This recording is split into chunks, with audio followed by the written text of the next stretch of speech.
This podcast is sponsored by BetterHelp. After experiencing trauma, I went to therapy, and my therapist guided me through a difficult time in my life. They helped me understand what was happening and provided me with tools to cope and find my own strength and resilience. Their experience and compassion were invaluable and enabled me to rebuild my life and move forward. I strongly believe in the power of therapy to help people through difficult times. BetterHelp connects you with a licensed therapist who is trained to listen and give you helpful, unbiased advice. First, you go to their site. You can use my link, betterhelp.com/resilience. You answer a few questions, and BetterHelp will match you to a professional who has years of experience helping people with struggles just like yours. Let BetterHelp connect you to a therapist who can support you, all from the comfort of your own home. Visit betterhelp.com/resilience or choose podcast, then notes on resilience during sign up and enjoy a special discount on your first month. People are obsessed with quick fixes, and we know that it's not sustainable, right? And so I understand from a business perspective, because I'm a business owner, that CEOs want to see results fast.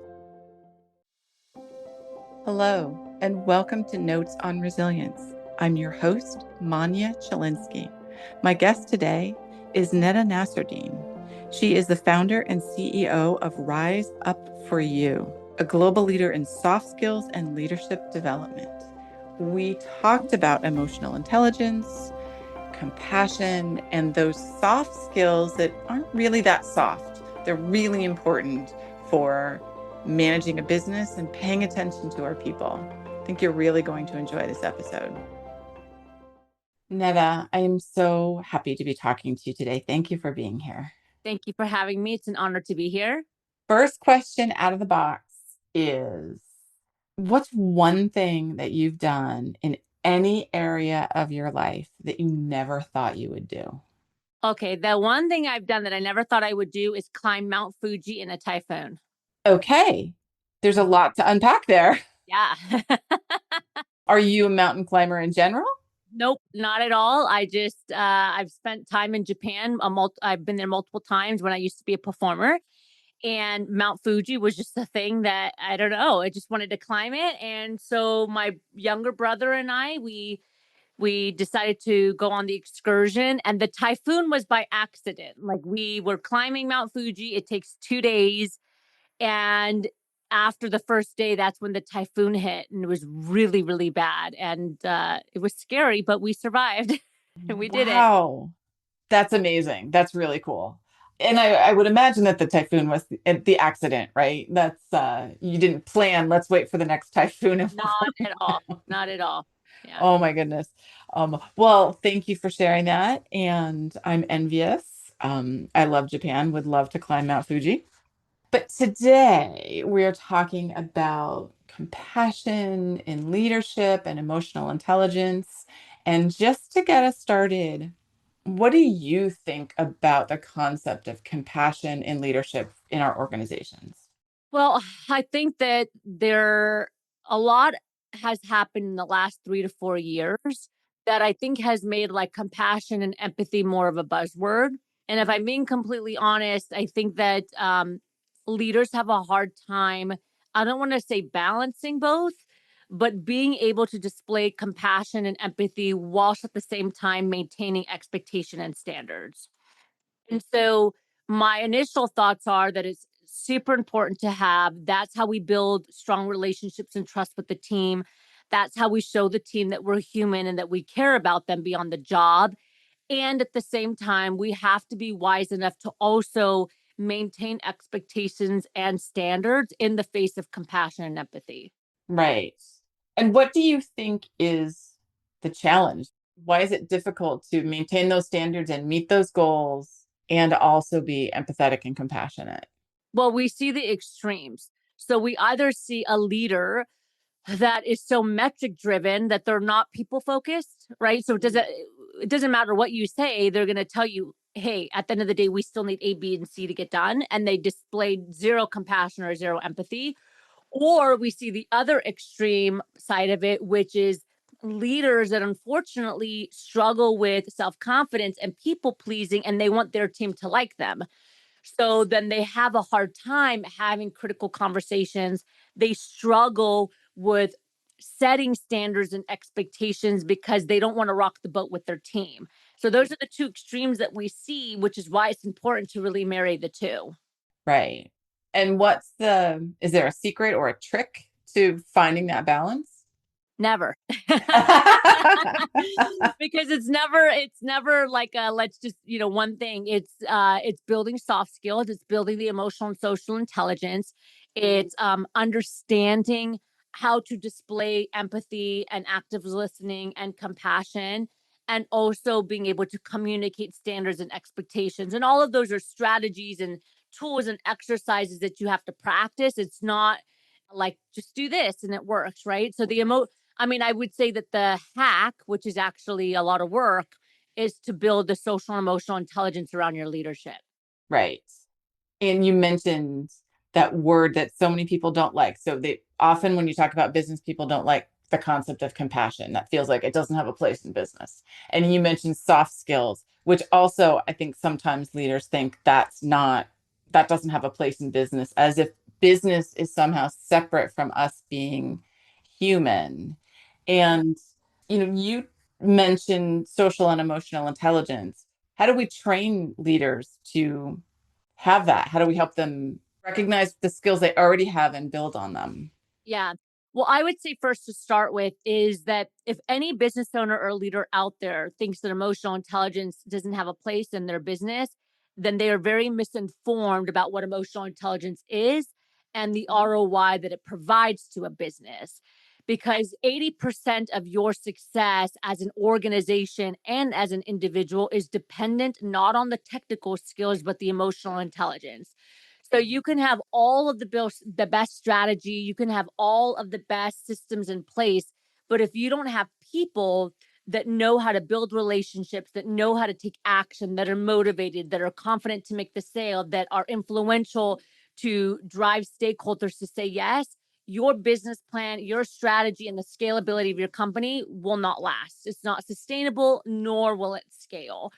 So that's the first thing. Now, when it comes to building emotional and social intelligence, the challenge that we see today is that there's still not enough leaders that understand the ROI. And so they want to package leadership and emotional intelligence in like a 90-minute training or a one day Yes. or a 1 day retreat.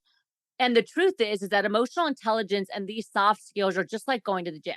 If I go to the gym for 8 hours in 1 day, I'm going to be drenched in sweat. My body's going to be sore, and I would have earned the day. I'd be like, wow, that was a really hard, accomplished day. But I'm not going to lose weight. I'm not going to see any results. And like, there's not going to be any toning or anything that happens. It's just that day would have been a well earned day. The exact same with soft skills. You got to be able to practice these skills strategically, not only from a conceptual standpoint, but also from an experiential standpoint. And you need to do it on a consistent cadence until you build the muscle. So, typically, in order to really see success when it comes to emotional intelligence and transformational leadership, you need at least 3 to 4 months. Ideally, you want 6 months to a year.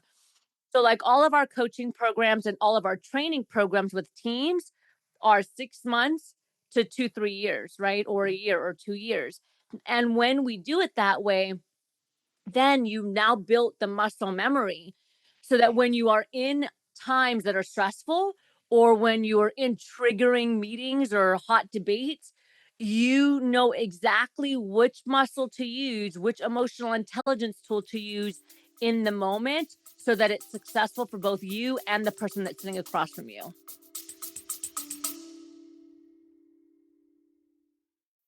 Hi, it's Manya. You're listening to Notes on Resilience, conversations about leadership, recovery, and how we show up in the difficult moments. If something here hits home, or if you're navigating a crisis, or you're seeing something in your team you want to talk through, I'd love to hear from you. You can get in touch at my website, manyachilinsky.com. Now, back to the episode. Right. Now, you mentioned that muscle building over time. And I think that's really important that it become a habit and it becomes something that you can build into your life. In business, however, I see a lot of focus on short-term results and what can you prove to us in the next 3 months that's going to show a return on my investment. So how can you help leaders understand the value of this? Yeah. So the first thing that we ask is like where are they losing money? And because that's the direct correlation. So I want to know like what's your employee turnover, right? How much project run do you have? Meaning that you overspend on various projects? How many meetings are you having a week and are they productive? Because all of that equates to finances. How many HR complaints do you have? Like all that stuff. And so when we can understand that, then we can directly correlate. Well, if your team builds emotional and social intelligence, or if you teach your team how to lead and communicate, this is the potential ROI that can come from it. But again, the reality is that if they want a return on investment, they have to be willing to play the long game, which is at least 3 to 4 months. Yes, absolutely. And, I know we're talking about emotional intelligence, social intelligence. So these are things that we as individuals need to work on for ourselves, whether we're managers or employees or executive leadership. But what kind of policies or structures, agreements or understandings do you think are really necessary within the organization to support leaders making compassionate decisions and building a compassionate workplace? From an organizational standpoint, Yes. I think first thing is that a company has to know what the mission and the vision are and the values inside and out. And I know that sounds very elementary to say, but the reality is that most organizations they have a mission statement, a vision statement, and they have values, and nobody knows what it means. Right. Or nobody's in alignment with it, right? And so your mission, your vision and your values should be a part of your day-to-day job and execution. Your performance reviews should be based off of your values. The people you hire should be based off of your values. So that's the first thing, because if you have a value, for example, that is not cohesive with like compassion, it's like at the end of the day, it doesn't really matter what the values and the vision are, but they should be consistent. And what I mean by that, like, for example, there are some companies that are like, we don't want BS. We're not here to play with your feelings. We just want you to be on pace. We want you to be fast paced. We want you to be innovative. And that's fine as long as you're upfront about it, right? And then you attract the people that are like that, that are like, yeah, I don't have time for emotions. Like, I just want to crush it and make sales, and that's fine. But the problem is that that doesn't happen. And so I think the first thing from a system standpoint is that the company needs to know what kind of culture they want. And then they need to infuse it in every aspect of the company, from the onboarding, the hiring, the recruiting, all the way to offboarding. Right. And what you said is so important, to hire for those values, and can make the values whatever you want them to be as long as you're hiring people and you understand And you're clear. and you're clear on it. Now, I would argue, as someone who thinks about compassion and thinks about supporting people as they go through difficult times, that, if your value is hustle and Grind, grit, yeah, and not really paying attention to emotions or things like that, you still need to find space for that, for sure. because even a go-getter can experience something difficult in life and need support. Yeah, 100%. And it's just a matter of what kind of culture you want to create around that. So some companies, for example, we never want to lose the human element. Of course, you're going to have compassion if somebody loses a loved one, for example, right? Or if they're going through a hard time. But some companies decide that they want to lead with that as the forefront. And so they might say, like, take a year off, take 3 months off. Don't worry about anything. Just go. And there's other companies that are like, we're compassionate, we're here for you, but let us know if we need to replace you from the time being, because there's still things we got to get done. And you just got to decide what kind of company you want to be. And then you have to be radically transparent about that so that your team can decide, is this the right company for me? Yes, that transparency is really important. Got to have it. It's one of our values. So integrity is one of our values, and transparency is a part of that. And, I'm always very transparent with my team. I have about 20 people. And I always tell, especially my core team, we are fast paced. I'm driven. I'm hungry. I want to scale the company. If you don't want to work at that pace and you just want to have like a 9 to 5 job, that's not going to work for me. Right. And then they get to decide, like, okay, because I very much embody entrepreneurship with the team. I want the team to also embody entrepreneurship, even if they haven't built their own business. And there's some team members that are like, I just want to work 9 to 5, and I they don't really want to work fast paced. And I'm like, I completely honor that. You have the right to feel that way. This is not the right company. So that transparency is really critical. As you're saying that, I'm thinking of something I just recently read about the importance of hiring someone for culture fit versus technical skills. Now, of course, there are certainly some things where you need specific skills. We're not pretending that's not true. But what you're saying is you're reiterating that it is so important to hire for someone who fits the way the company works. Yes, 100%. Because if somebody believes in what you do and they match your values and they match, where you're going as a company, you can teach them. You can teach them, right? And that's the difference between technical skills and soft skills. I know a lot of people that are not technically qualified, right? Now, don't be mistaken. If you're a doctor, if you're a lawyer, obviously there's some industries where like you can't get away with that, right? Right. But I know a lot of other industries, including my own, where they might not have that PhD. They might not have, the master's in positive psychology, but they are super street smart and they know how to influence and they know how to build relationships and they know how to make people feel like they're the most important person in the world. And so then you can teach them the other skills that you need from a technical aspect. And so again, I just think you have to decide like what kind of company are you and what do you need? Right. What are we missing in leadership development programs, whether it's management level or executive leadership level, where maybe some companies aren't getting this right? The method. It's the method.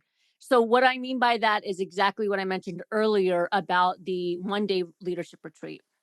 So I would argue that most companies have some kind of something around development. Maybe it's like a retreat once a year, or maybe they'll do like a lunch and learn. Most companies have something of that sort.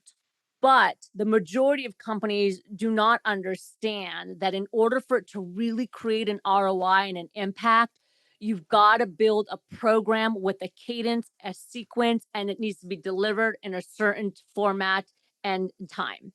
And that's what most companies are missing. So here's the reality.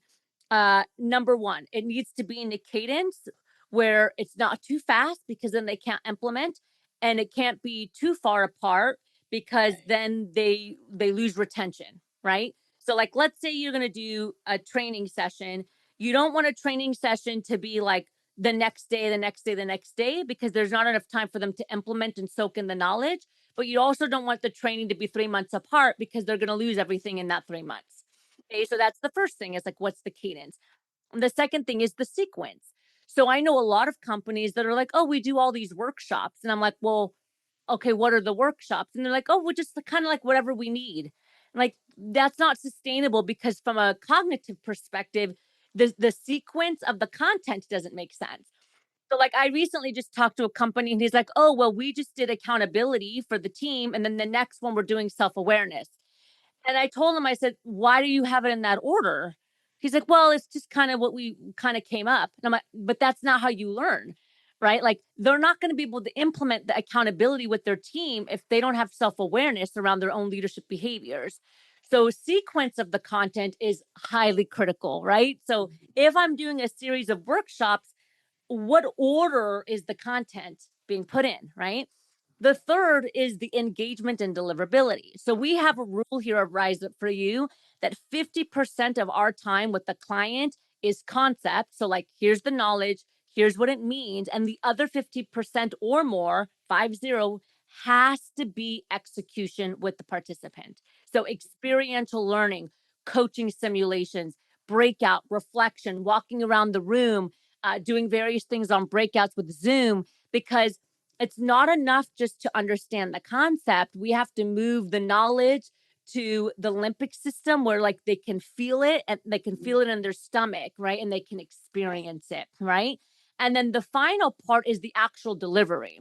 So some people think that, hey, I can just have my HR person train on the content, or I can have this leader practice the PowerPoint and train it. But the reality is that you can have the best content in the world, but if your facilitator isn't emotionally intelligent and they're not engaging and they don't know how to read the room and talk off the top of their head, the program won't be as successful. So you asked me that question. It's a great question. And all of those things matter. And when you can get all of those things right, then your program will be highly successful. We've mastered it here at the company. Well, close to mastered it here at the company. We have a 95% repeat client rate. And the reason why is because those four things are non-negotiables for us. Right. And your original premise of this is building the muscle and it requires repetition at a certain pace.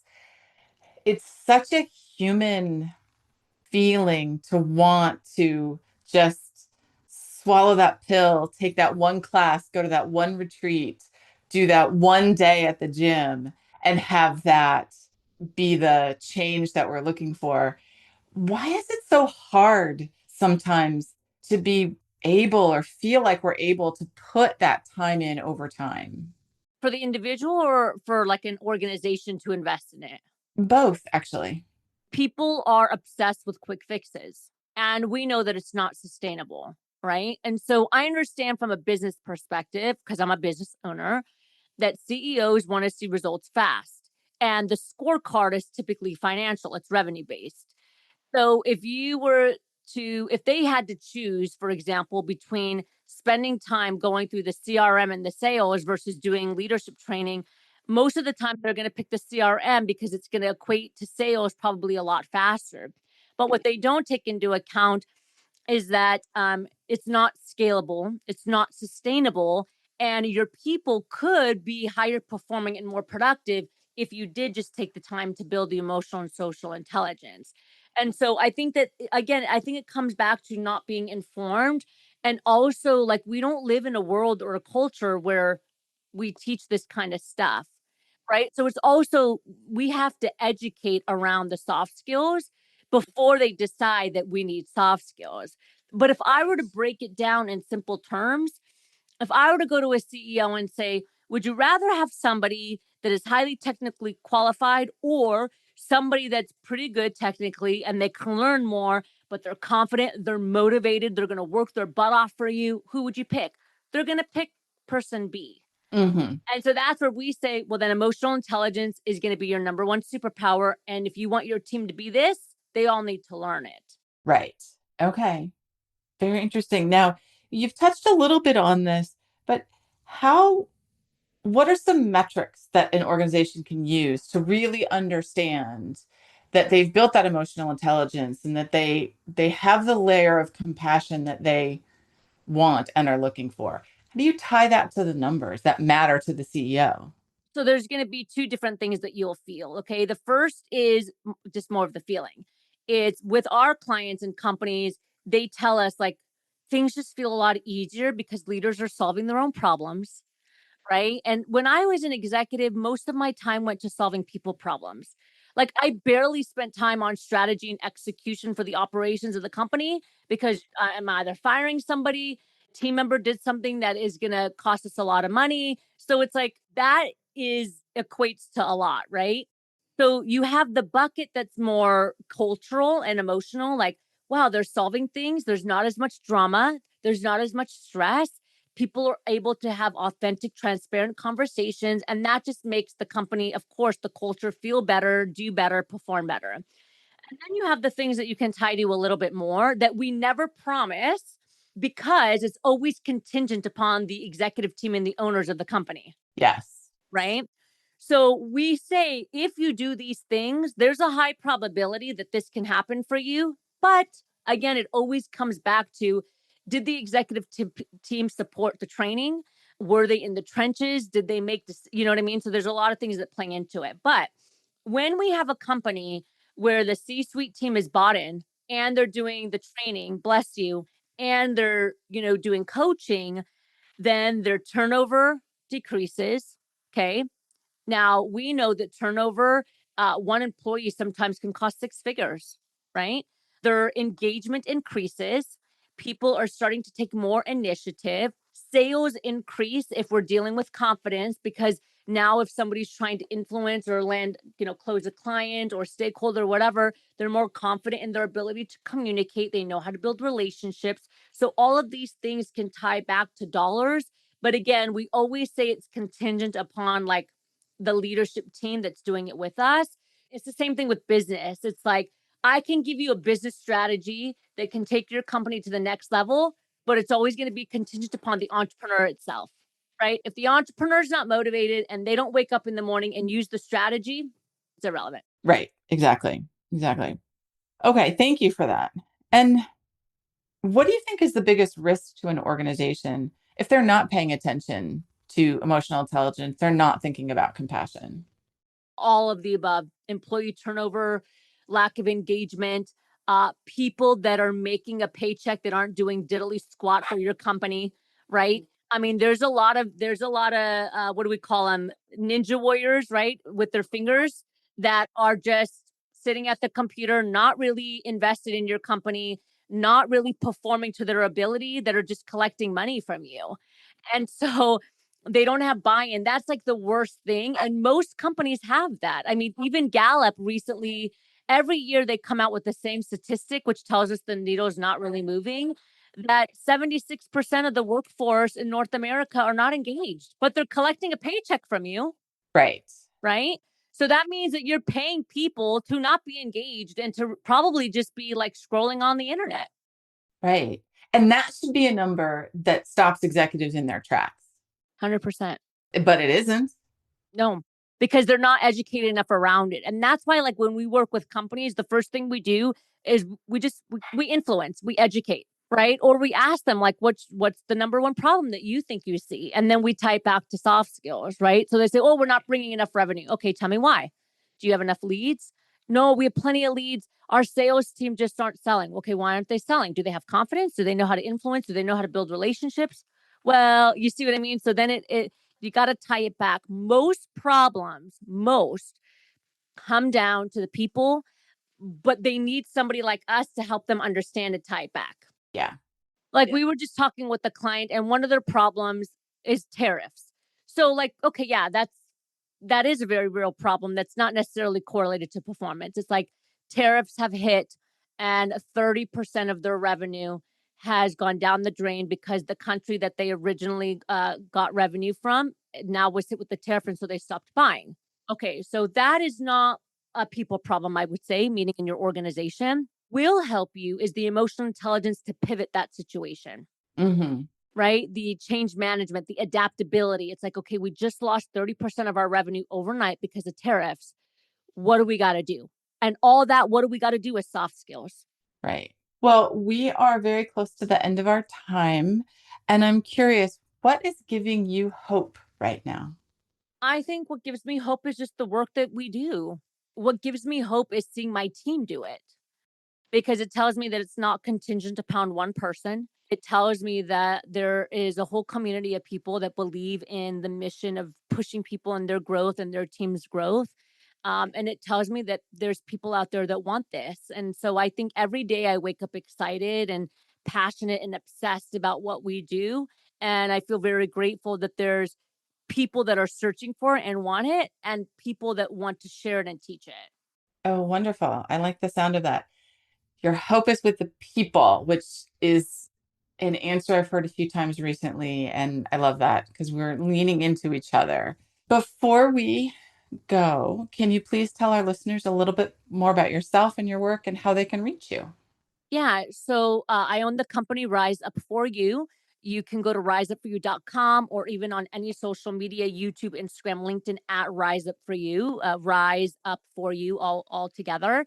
And we have a ton of free resources. If you go to our website and you click on the free tab, there's a self-confidence quiz, emotional intelligence quiz. There's multiple master classes. They're all completely free. Just go in there, take it, learn from it.